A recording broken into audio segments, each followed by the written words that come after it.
Hello Booktube! Alors aujourd'hui, on se retrouve pour une nouvelle romance paranormale. Pour le coup, c'est de la dark romance, mais je la classerai plus dans paranormal. Il y a un peu de SM ici, mais vu le contexte de ce livre, je la classe paranormal. Parce que, au fait, notre protagoniste féminine qui s'appelle Kaya, elle vit un deuil assez intense vu qu'elle vient de perdre son mari. Ils n'avaient pas d'enfant. Et donc, elle vit toute seule dans leur maison qui tombe en ruine et elle est obligée de tout refaire. Le problème, c'est que depuis que son mari est mort et qu'elle est revenue de son enterrement, il y a des trucs très, très bizarres qui se passent dans cette baraque. Les lampes s'éteignent et s'allument toutes seules. Elle voit des gens, mais ensuite ils disparaissent. Le plancher grince, les fenêtres claquent et tout ça. Enfin bref, c'est vraiment des trucs paranormaux. Donc c'est pour ça que j'ai classé cette dark romance en paranormal plus que dark romance parce que ça parle vraiment de trucs qui sont pas de ce monde, si vous voyez ce que je veux dire.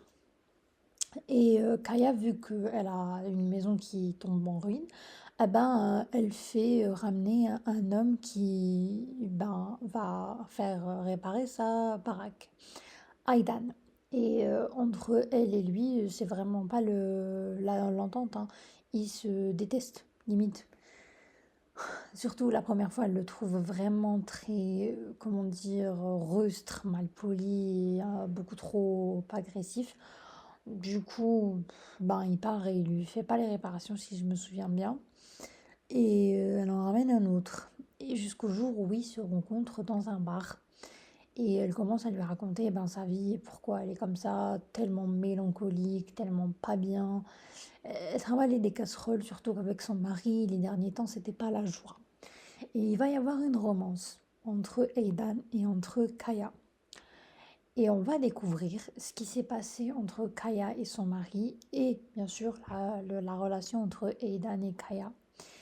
Et bon, ce roman, je vais pas vous mentir, il était un peu lent à lire. Surtout les débuts, je me suis un peu ennuyée parce que je voyais pas vraiment où l'autrice voulait aller. Et généralement, quand j'ai pas ce besoin de savoir, ça passe pas vraiment.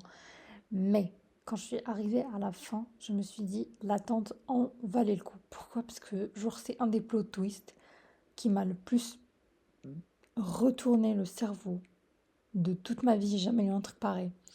Genre généralement je lis entre les lignes des livres. Mais ce livre-là, soit elle a laissé des indices et j'ai pas capté parce que j'avais jamais lu un truc pareil, soit vraiment elle a rien laissé. Mais en tout cas, quand j'ai lu la fin, j'étais en mode quoi? Quoi? Mais comment ça? Je ne vais pas vous spoiler parce que franchement, je pense que le cœur de ce livre, c'est le plot twist de la fin. Donc lisez-le et dites-moi ce que vous en avez pensé. En ce qui concerne ma citation préférée, c'est: mais tu n'as pas à avoir peur. Je te rattraperai si tu tombes. Je serai toujours là pour toi. Alors, il faut savoir que la relation entre Aidan et Kaya, elle est extrêmement gênante, surtout les scènes de SM. Je vais pas trop vous spoiler, mais il y avait des dialogues que j'ai trouvé extrêmement dérangeants. Je- J'ai déjà lu du SM, ça me dérange pas. J'ai lu des vers, c'était pas mûr. Mais là, je sais pas, j'ai trouvé que c'était un peu too much.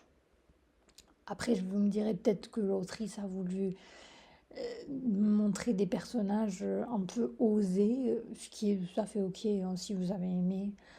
Mais perso, j'ai trouvé que c'était un point négatif sur les dialogues. Je comprenais même pas ce qu'il disait à un certain moment. Je lisais, mais sans grande compréhension. Vous voyez ce que je veux dire? J'espère que pour vous, ce sera un coup de cœur. Bon, moi, j'ai bien aimé. Franchement, c'était bien. Mais, comment dire, c'était pas extraordinaire. C'est une bonne dark romance. C'est une bonne romance paranormale.